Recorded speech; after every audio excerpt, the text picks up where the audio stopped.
এই সৎসঙ্গ করার আমাদের উদ্দেশ্যটা কি?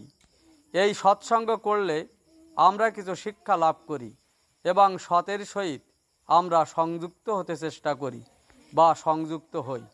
আমাদের জীবনের উদ্দেশ্য হচ্ছে অভাবকে একদম তাড়িয়ে দেওয়া, আর তা কেবল কারণকে জানলেই হতে পারে। আমাদের উদ্দেশ্য হচ্ছে অভাবকে একদম তাড়িয়ে দেওয়া। কী রকম অভাব? আমার জ্ঞানের অভাব, আমার বোধের অভাব, আমার শ্রবণ ইন্দ্রিয়ের অভাব, দর্শন ইন্দ্রিয়ের অভাব, ইত্যাদি ইত্যাদি। তার সঙ্গে কিন্তু আর একটা অভাব আছে, সেটা আমাদের আর্থিক অভাব। এই আর্থিক অভাবটা কিন্তু অনেক সময় মিটে যেতে পারে যদি আমরা সচেতন হই।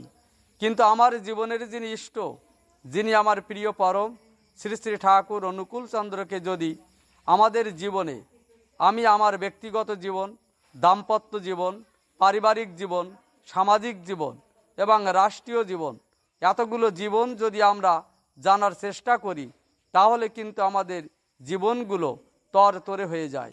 কিন্তু আমাদের কতকগুলো জিনিস আছে। ঠাকুর একটি বাণী বললেন, ভালোবাসিস অনেক বলিস, নির্দেশ মেনে চলিস না, ঠিকই জানিস প্রিয়কে তুই স্বার্থ ছাড়া মানিস না।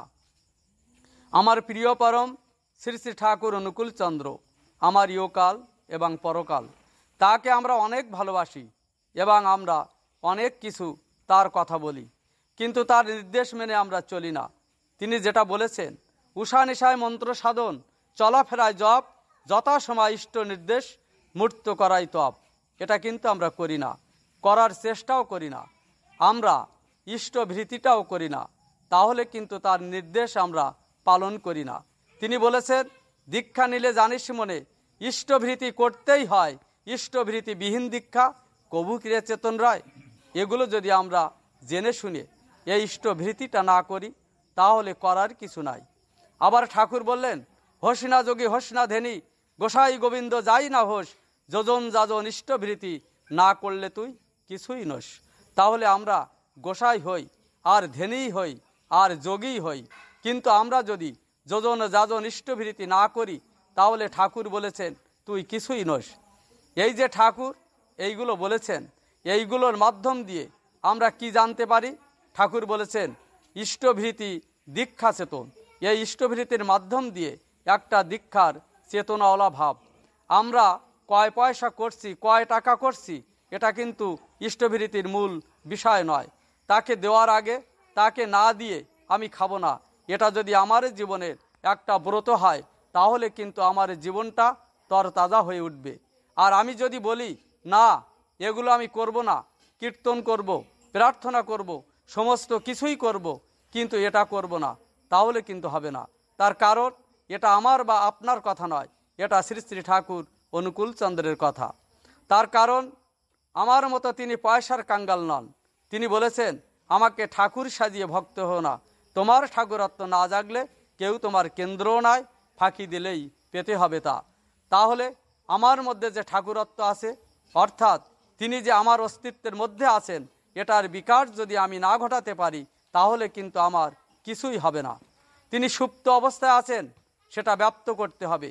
তাহলে এই যে ব্যাপারগুলো আমাদের মধ্যে আছে, এই জিনিসগুলো যদি আমরা না করি, তাহলে কিন্তু আমাদের কিছুই হবে না।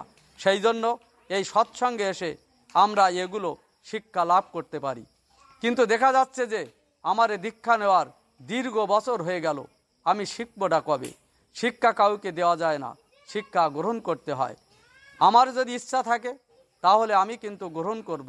আমার যদি অসুবিধা হয়, অসুবিধাগুলো সুবিধা করার জন্য অনেক মানুষ আছেন, যারা অভিজ্ঞ মানুষ আছেন, তাদের কাছ থেকে আমরা জেনে নেব। কিন্তু যদি আমি মনে করি আমার জীবনে পরিবর্তন আনব না, কেউ আমার জীবনে পরিবর্তন আনতে পারবে না, পারবে না, পারবে না। একদম জোর গলায় বলা যেতে পারে। আমি যদি বলি আমি নিজে পরিবর্তিত হব না, কেউ আমাকে পরিবর্তন করতে পারবে না।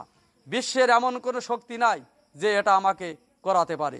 কিন্তু আমি যদি বলি আমার পরিবর্তন আমার নিজের জীবনে নিয়ে আসব, তাহলে পরিবর্তন করতে পারবো।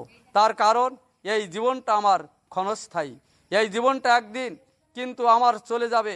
এই যৌবন, এই রূপ আমার কিছুই থাকবে না, আস্তে আস্তে এটা কিন্তু চলে যাবে। বয়স হয়ে গেলে চলে যাবে। আবার রূপ যৌবন থাকলে যে আমরা কখন চলে যাব, কখন ডাক আসবে এটা কিন্তু কেউ আমরা বলতে পারি না, কিন্তু তিনিই বলতে পারেন। তাই তিনি বলেছেন, ইষ্ট তোমার দাঁড়িয়ে আছে জীবন ভূমির পারে ও পারে, আপন করে নে তারে তুই কর্ম আচার ব্যবহারে। তাহলে ইহকালে যদি আমি সেই কর্মগুলো করে যেতে না পারি, পরজন্মে কিন্তু সেটা প্রাপ্তি হবে না। যেমন একটা ছেলে যদি স্কুলে ভর্তি হয়ে পড়াশোনা না করে, একটা ডিগ্রি লাভ না করে, তাহলে যেমন চাকরির জন্য সে দরখাস্ত করতে পারবে না, এবং সে যদি খুব ভালো ছাত্র হয়, তেমনি আমাদের এখানে একটাই ডিগ্রি, সেই ডিগ্রিটা হচ্ছে কি? ব্যক্তিত্বটা। আমার ব্যক্তিত্বের মধ্যে সেই ইষ্ট চেতনা থাকবে। আমি যদি সৎসঙ্গে না আসি, আমি যদি ইষ্টভৃতি না করি, প্রার্থনা না করি, এতে কিন্তু ঠাকুরের কিছুই যায় আসে না। এটা আমার ক্ষতি। আমি যদি ইষ্টভৃতি না করি, আমার ক্ষতি আমি করছি। আমি যদি প্রার্থনাটা না করি, আমার ক্ষতি আমিই করছি। সৎসঙ্গে যদি আমি না যাই, যাওয়ার চেষ্টা নাও করি, আমি আমার জীবনের ক্ষতি আমিই করছি। তার কারণ আমার পরজীবনে আমার সেটাই প্রাপ্তি হবে, এটা কিন্তু আমাদের মনে রাখা দরকার। সেই জন্য ফাঁকি দিলে আমি আমার নিজেকে ফাঁকি দেব, আমি অপারকে কাউকে ফাঁকি দিতে পারবো না। তার কারণ ঠাকুর বলেছেন, ফাঁকি দিলেই পেতে হবে তা। সেই জন্যে আমি আর বেশি সময় নেব না। আপনাদের প্রত্যেককে মঙ্গল কামনা করে আমি আমার সংক্ষিপ্ত বক্তব্য শেষ করছি।